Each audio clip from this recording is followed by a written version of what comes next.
The resignation of Defense Minister Shoigu and the transition to a more aggressive war against Ukraine. The so-called hawks, representatives of the Kremlin elite, demand this from Putin. Actually, Prigozhin, who organized an armed rebellion in June 2023, wanted the same. Then the helplessness of the head of the Kremlin and the impunity of the founder of the Wagner PMC made a negative impression on the Russian elite, Bloomberg writes.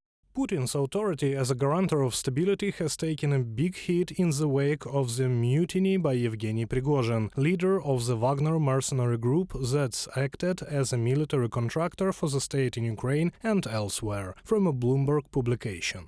The value of Shoigu for Putin is in his loyalty. Therefore, his resignation is a last resort, and the president of the Russian Federation can go for it only in the event of a threat of an armed coup, experts say. They still expect to stay in power and bring another of their people instead of Putin, and accordingly they planned the purge of the generals, and this is very good. Moreover, the more they squabble among themselves, the better it will be for Ukraine, and the less time they will have to wage the war in Ukraine.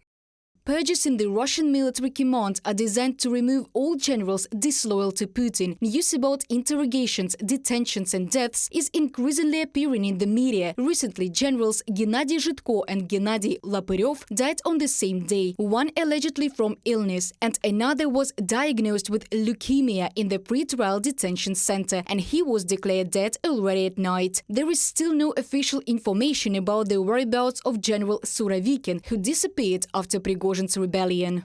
This mysterious death of not all generals, of course, add optimism, especially since purges are most likely going on, including those who supported Wagner PMC. Prigozhin's campaign, supported with their passive role, not speaking as much for Putin as he would like it, and accordingly this does not add stability to the Russian power structure. But despite the discontent, the Russian elites are forced to enjoy the head of the Kremlin because they don't see an acceptable replacement yet.